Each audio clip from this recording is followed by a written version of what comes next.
Bonjour à tous, bienvenue pour le premier épisode de Journal d'une malade joyeuse. Voilà, alors aujourd'hui, j'ai passé une journée finalement plutôt facile dans ma maladie. Je crois que c'est une des journées les plus faciles que j'ai passées.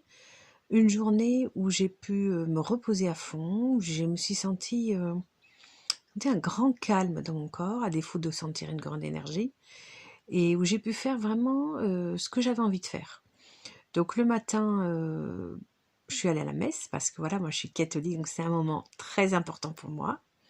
C'est le rendez-vous tout simplement avec la personne qui m'aime le plus au monde, à savoir Jésus. Et donc déjà, c'est vrai que ça me booste sur le plan, on va dire, spirituel et psychologique. Et ce qui se passe, c'est que d'habitude, quand je reviens de la messe, comme moi le matin, vous voyez, je bouge pas, je suis allongée et tout. En général, je reviens de la messe et là, paf, j'ai toute la fatigue qui tombe.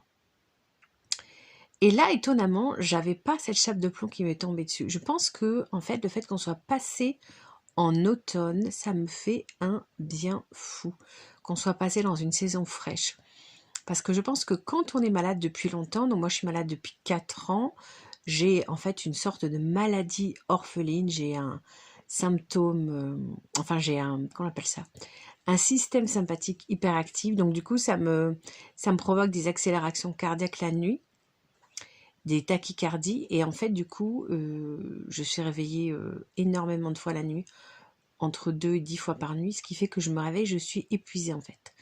Et, euh, et là, donc j'avais passé une nuit qui était mauvaise, comme toutes mes nuits depuis 4 ans, mais comme on avait fait, vous voyez, le changement d'horaire, on est passé à l'heure d'hiver, du coup j'avais plus de temps en fait pour me préparer.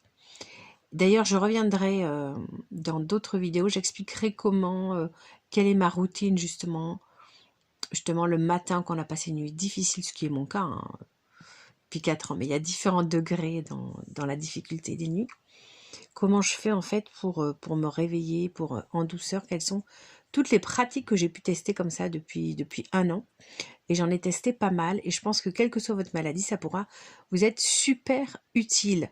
Donc je disais que quand on est malade depuis longtemps, on a donc ces symptômes propres à la maladie, et puis on a des facteurs extérieurs qui peuvent justement aggraver en fait les symptômes ou vous créer une fatigue supplémentaire.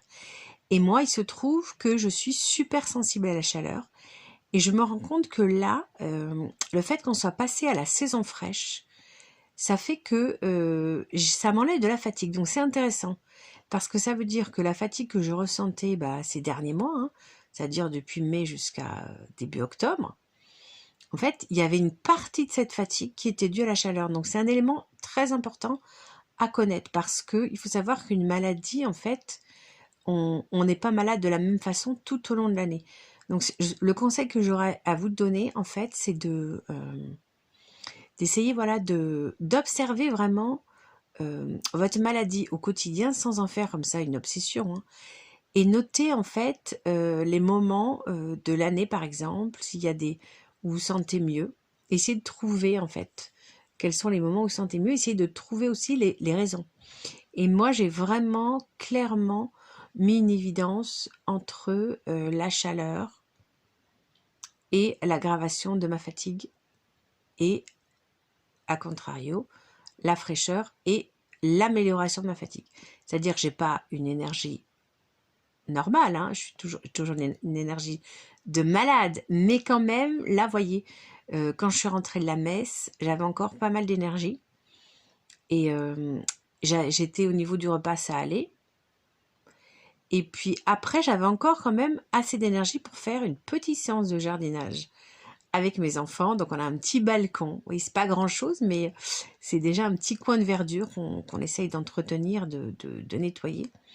On a fait un petit peu de jardinage, et ça aussi, c'est super important.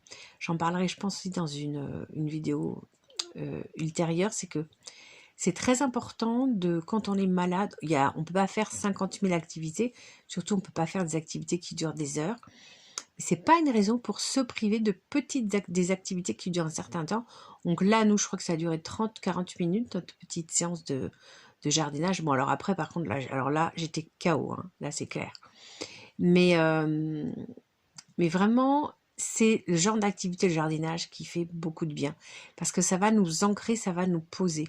Ça va faire du bien au système nerveux, ça va faire du bien aussi au mental.